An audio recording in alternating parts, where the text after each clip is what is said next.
This is a new being with new look, new capabilities, new perspectives and new vision.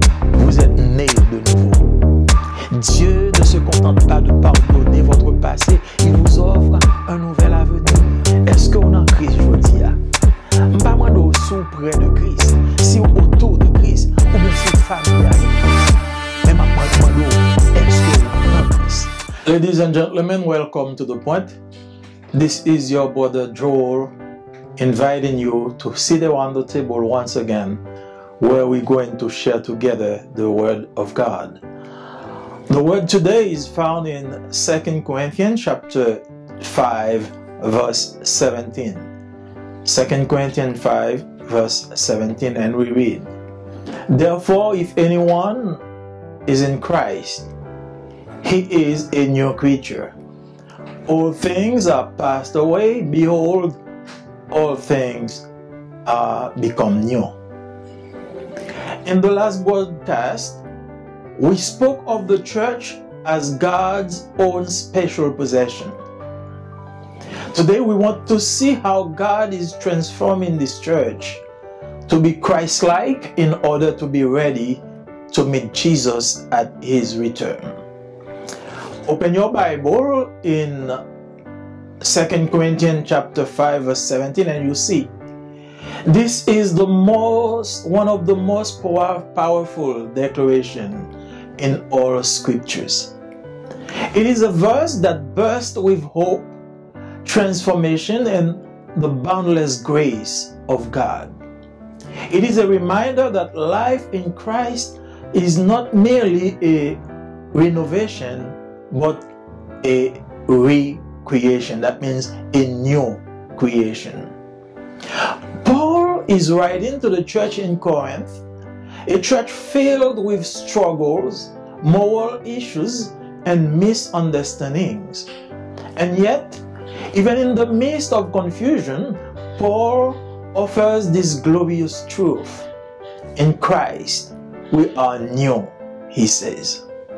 Therefore, if any man is in Christ, he is a new creature. All things are passed away. Behold, all things are become new. Regardless of the condition of the individual person, the church, as the body and the bride of Christ, is destined to be with a groom at his return. This is an undeniable truth because according to Ephesians chapter 5, verses 31 and 32, Christ and the church form one body as the mystery contained in the union of one man and one woman. Therefore, being in Christ implies that you must be part of His church, which is His body. We are not talking about a congregational or denominational church. We are talking about the universal church of God built upon the solid rock of truth found in Jesus Christ.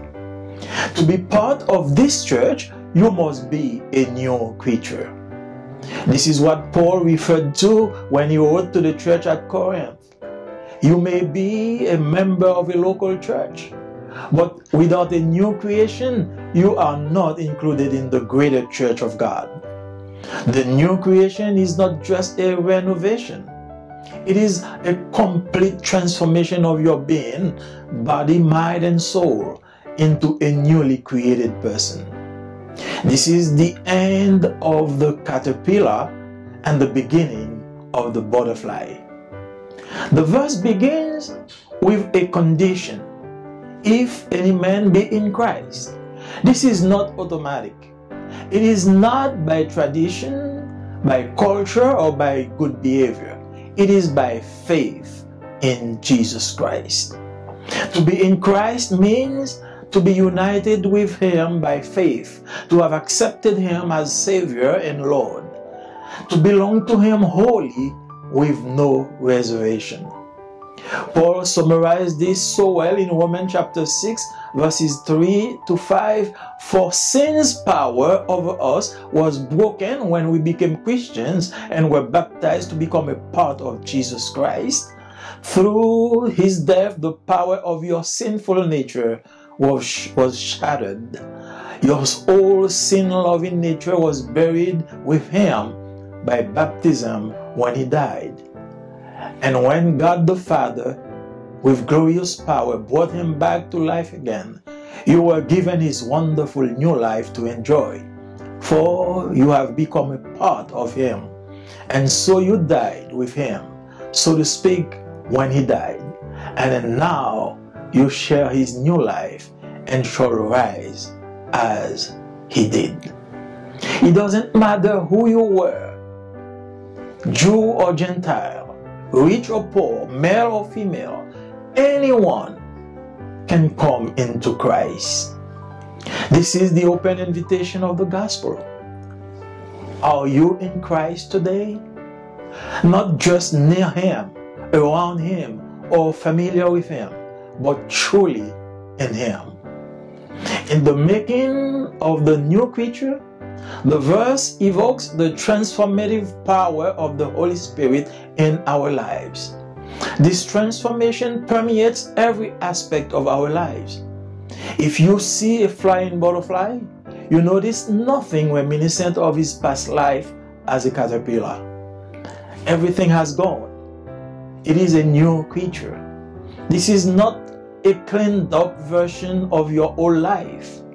This is a new being with new look, new capabilities, new perspectives, and new vision.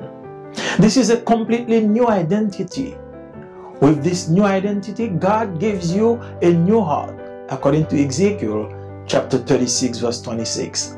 A new mind, according to Romans chapter 12 verse 2. A new purpose, according to Philippians chapter 3 verse 13 and 14. And a new citizenship, according to Philippians chapter 3 verse 20. You have been born again. God doesn't just forgive your past. He gives you a new future. A caterpillar doesn't just get better legs or prettier skins. It transforms into a butterfly. So, to the believer becomes one, a new person in Christ. If you desire to embark on a new chapter in your life, one in which God is placed at the center, it is imperative to understand the nature of this transformative change. The power begins with a heartfelt readiness to be reconciled to God, which requires a complete surrender to the Lordship of Jesus Christ, often described as being born again. As the scriptures affirm, God was reconciling the world to himself through Jesus Christ. Through his beloved Son, God has provided a pathway for everyone to return to him. Jesus made the ultimate sacrifice for our sins, allowing our trespasses to be forgiven, thus freeing us from the burden of guilt. Yes, if anyone is in Christ, he is a new creature. All things are passed away. Behold, all things are becoming new. The things that are passed away are old habits, old sins, old bitterness, old ways of thinking, old identity without Christ. Those things no longer define you. They may still try to influence you, but they have lost their authority over you. You are no longer bound by the shame of your past, the labels of this world, the mistakes of yesterday. The scriptures echo, as far as the east is from the west, so far has he removed our transgression from us. Psalm 103 verse 12. Paul concluded that the statement by "Behold, all things are become new." Not some things, but all things. This means a new relationship with God, a new outlook on life, a new mission in the world. You become an ambassador for Christ, a new hope for eternity. You are not defined by your failures. your wounds, or your past. You are defined by Christ in you, the hope of glory. If you are not in Christ today, this is your invitation. Come to Jesus. Let Him make you a new person. If you are already in Christ, stop living like you're still in the old life. Claim the newness that is yours. This state of spiritual ambivalence can often lead to feelings of dissatisfaction, confusion, and a sense of disconnect from your faith. It is important to recognize that this is a common struggle for many believers, and you are not alone in this journey. Surrender your life, surrender yourself to the Lord today, dear friend, and invite Him to bring genuine change from within, transforming your life in ways you may never have imagined. The process of true transformation is a journey led by faith, hope, and a commitment to follow the Lord's guidance. Embrace this opportunity and allow God to work in you, bringing forth the change that begins in the heart and extends to every facet of your life. Do you want me to pray with you? Wherever you are, let us pray together. Thank you, God. We thank you for Christ. We are not just improved, we are made new. Help us to live out this new life in you. Help us to let go of the old and walk boldly in the new life, in the new creation. Let us understand that we're no longer the caterpillar, but we are a new creature, the butterfly in Christ. Let the old truly be gone, and may the new flourish in every area of our lives. Use us to bring this message of transformation to a world in need. In Christ, your Son, we pray. Amen. Chers amis dans le Seigneur, que la paix et la grâce de Dieu soient avec vous. C'est encore votre frère Joël Bansay vous souhaitant la bienvenue sur votre programme Le Point. Ouvrez vos Bibles avec moi dans 2 Corinthiens chapitre 5 verset 17 et nous lisons ensemble. Si quelqu'un est en Christ, il est une nouvelle créature. Les choses anciennes sont passées. Voici, toutes choses sont devenues nouvelles. Lors de la dernière émission, nous avons parlé de l'Église comme étant un bien précieux appartenant à Dieu. Aujourd'hui, nous voulons voir comment Dieu transforme cette Église pour qu'elle ressemble à Christ et soit prête à rencontrer Jésus lors de son retour. Ouvrez votre Bible dans 2 Corinthiens chapitre 5 verset 17 et vous lisez. C'est l'une des déclarations les plus puissantes de toutes les Écritures. Ce verset déborde d'espoir, de transformation et de la grâce infinie de Dieu.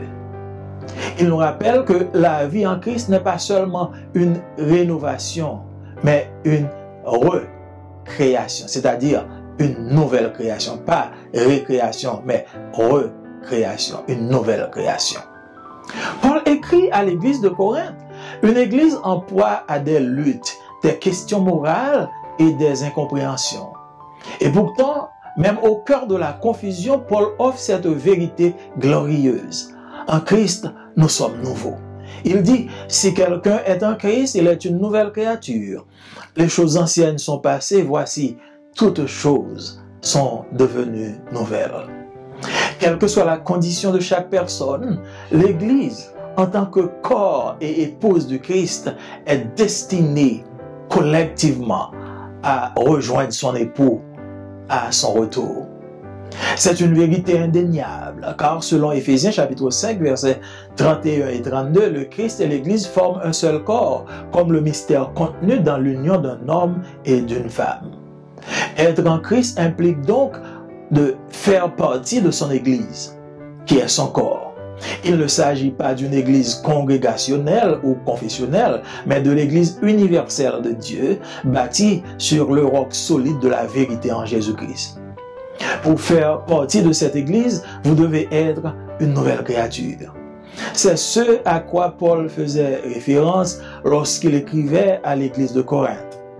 Vous pouvez être membre d'une église locale, mais sans une nouvelle création, vous n'êtes pas inclus dans la grande église de Dieu. La nouvelle création n'est pas seulement une rénovation, c'est une transformation complète de votre être, corps, esprit et âme, en une seule personne, une personne nouvellement créée.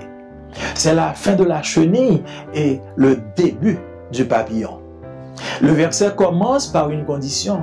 Si quelqu'un est en Christ, ce n'est pas automatique.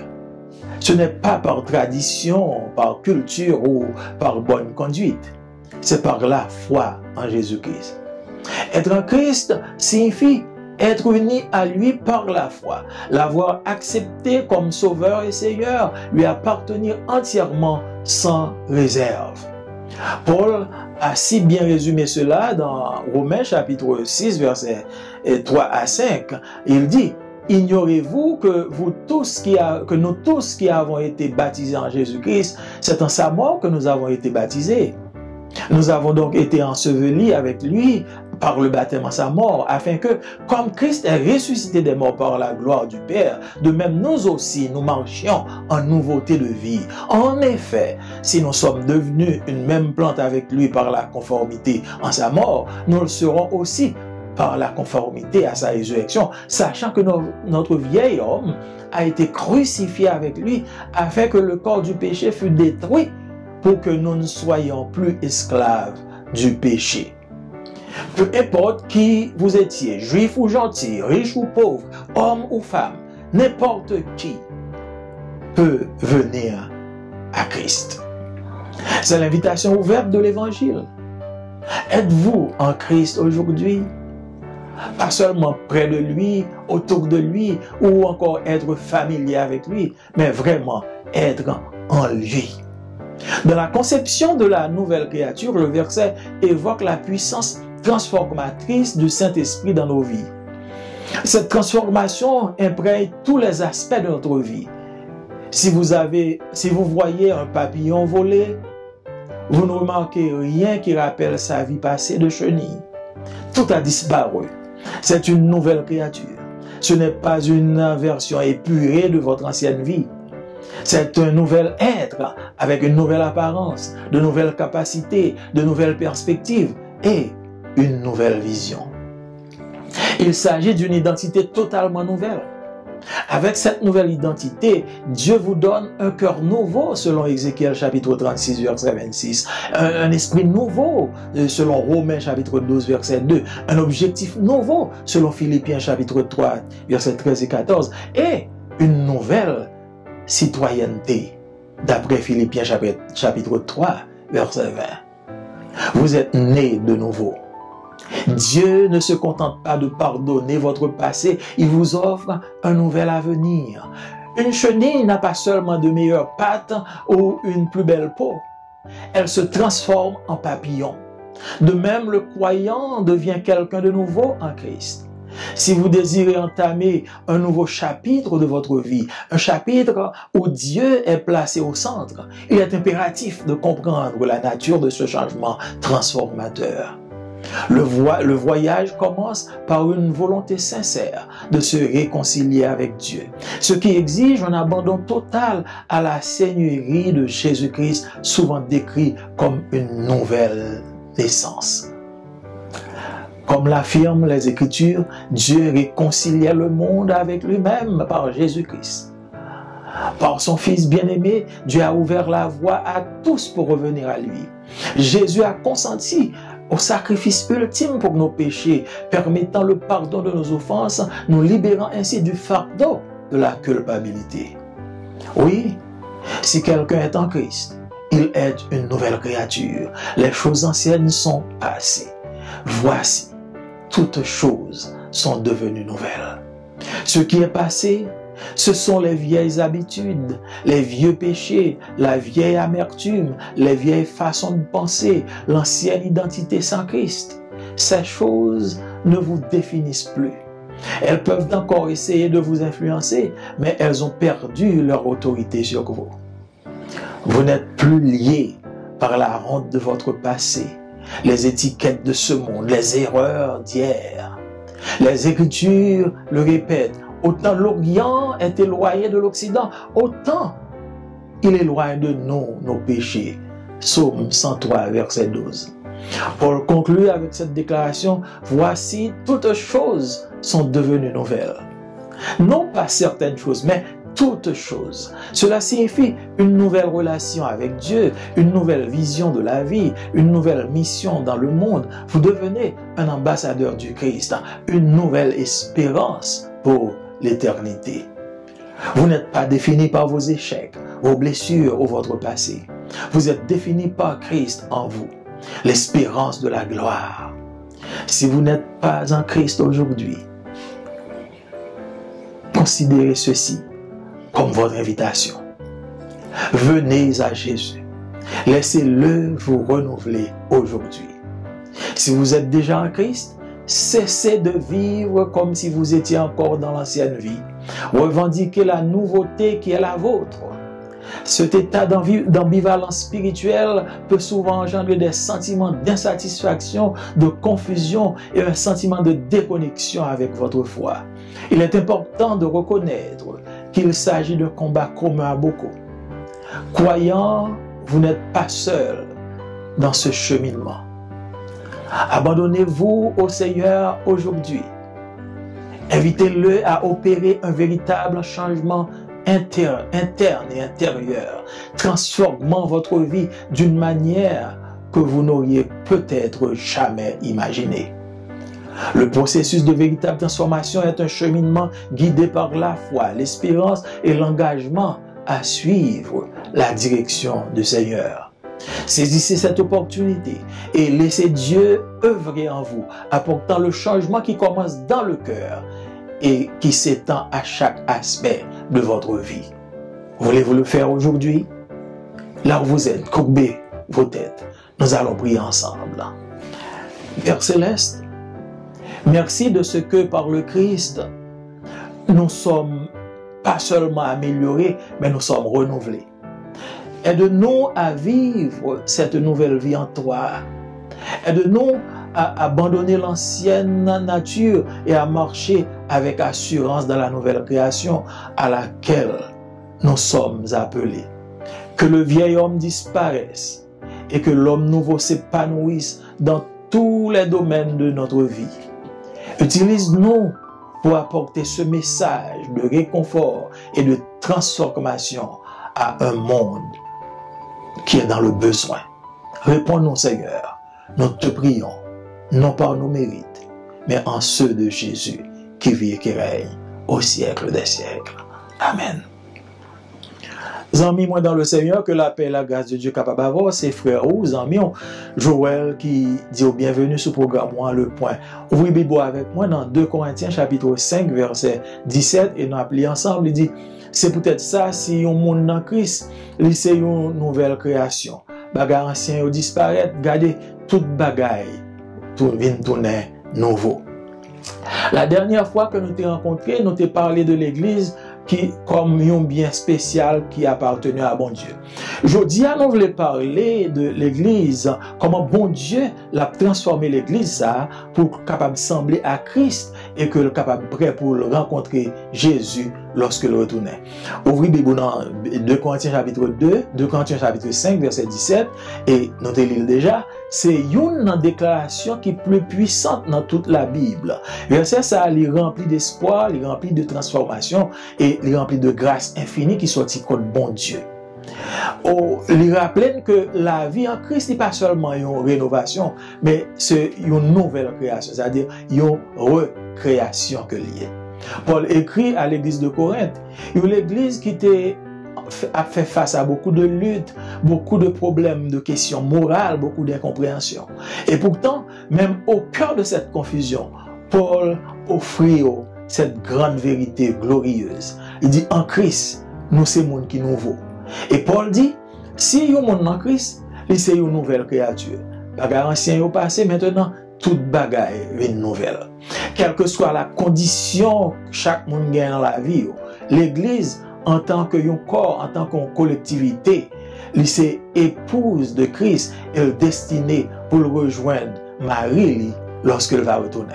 C'est une vérité que nous ne sommes pas capables de nier, car d'après Éphésiens chapitre 5, versets 31 et 32, l'Église avec Christ a formé un seul corps. C'est comme un mystère qui est contenu dans l'union de un garçon avec une fille lorsque vous mariez. Lorsqu'on est en Christ, ça implique qu'on fait partie de l'Église qui c'est corps. Nous ne pas parler de l'église locale, mais nous parler de l'église universelle de Dieu qui bâtit sur le roc solide de la vérité que nous jouons dans Jésus-Christ. Pour faire partie de l'église, ça, ou besoin pour venir une nouvelle créature. C'est ça Paul te fait référence avec lorsque il écrit à l'église de Corinthe. Ou capable de membre de l'église locale, mais sans une nouvelle création, ou pas capable d'inclure dans la grande église de Dieu. Nouvelle création, ce n'est pas seulement une rénovation, mais c'est une transformation complète de tout être. C'est-à-dire corps, âme ou esprit en une personne nouvellement créée. C'est comme si on chenille qui finit et puis il tourne un papillon. Verset a commencé par une condition, il dit, si on monde dans Christ, ce n'est pas un bagage qui est automatique, ce n'est pas par tradition, c'est pas par culture, c'est pas par bonne conduite, mais c'est par la foi en Jésus-Christ. Être en Christ ne signifie un seul bagage. Il signifie uni à Christ par la foi, accepter comme sauveur et Seigneur et appartenir à lui-même entièrement sans réserve. Paul résume tout ça dans un seul verset que nous voyons dans Romains chapitre 6 verset 3 à 5. Il dit, est-ce qu'on ignorait que nous tous qui étaient baptisés en Jésus-Christ, c'est dans la mort que nous étions baptisés. Nous étions ensevelis avec lui par le baptême dans la mort, afin que comme Christ t'est ressuscité des morts pour la gloire papa, de même nous-mêmes tout, nous marchons en nouveauté de vie. Afin que, en effet, si nous venions plante avec Christ par la conformité en sa mort, nous avons grandi avec lui par la conformité dans sa résurrection, sachant que vieil homme, les crucifié avec Christ, afin que l'homme péché soit capable de détruire pour que nous capables, nous pas venir esclaves péché encore. Peu importe sa côté, juif ou bien gentil, riche ou bien pauvre, femme ou bien garçon, n'importe monde capable de venir à Christ. C'est invitation ouverte que l'évangile baille. Est-ce qu'on est en Christ aujourd'hui? Je ne parle pas sous près de Christ, si autour de Christ, ou bien sous familier avec Christ. Mais je demande, est-ce qu'on est en Christ? Dans la conception nouvelle nature, nouvelle créature, verset a évoqué la puissance transformatrice de Saint-Esprit dans la vie. Transformation, ça a imprégné tout aspect dans la vie. Si vous voyez un papillon qui a volé, ou regardez, vous voyez que pas grand rien dans le papillon ça qui rappelle la vie lorsque le était en chenille. Tout bagage disparaît. C'est un être tout à fait nouveau. Ce n'est pas une version transformée de l'ancienne vie là. Mais c'est un nouvel être avec une nouvelle apparence, de nouvelles capacités, de nouvelles perspectives et une autre vision.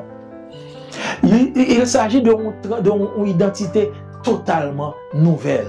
Avec nouvelle identité, ça, bon Dieu bat un cœur nouveau, d'après Ézéchiel chapitre 36, verset 26, un esprit nouveau, d'après Romains chapitre 12, verset 2, un objectif nouveau, d'après Philippiens 3, verset 13-14, et une nouvelle citoyenneté, d'après Philippiens 3, verset 20. Ou né de nouveau. Bon Dieu pas contenté pour juste pardonner passé, mais il bat un avenir nouveau. Yon chenille pas seulement gagne plus belle patte ou bien plus belle peau, mais elle transforme complètement en papillon. Même genre, croyant, les venir un monde très nouveau en Christ.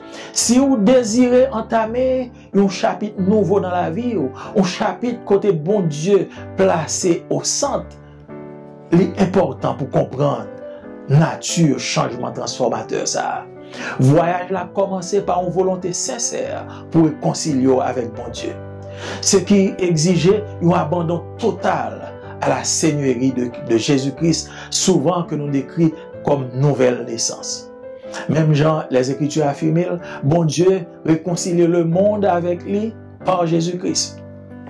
Par petite bien-aimé là, bon Dieu ouvre voie porte là à tout le monde pour capable venir joindre. Jésus consentit sacrifice suprême pour péché nous. Il bat nous ainsi pardon pour offense nous. Libérez nous de tout fardeau de culpabilité. Oui, si au monde dans Christ, c'est une nouvelle créature. Bagarre ancien est passé. Voici, toute bagarre est nouvelle. Ça qui passe, c'est ancienne vieille mauvaise habitude, vieux péché, vieille amertume, vieille façon de penser, mauvais caractère de gagner sans Christ là. Bagay ça yo, non. Utilisez nous pour nous capable porter message transformation ça à tout l'autre que nous rencontrer et à tout l'autre qui tendent nous. En Jésus que nous prions, pas que nous bon nous dire, mais en lui-même qui a vécu et qui a prié au siècle des siècles. Amen. Les amis, moi merci parce que vous suivez nous. Nous demandons de partager le programme, remercier et surtout inscrire afin que Chanel soit capable de grandir et que nous sommes capables de joindre plus de monde pour le Seigneur. Que bon Dieu bénisse.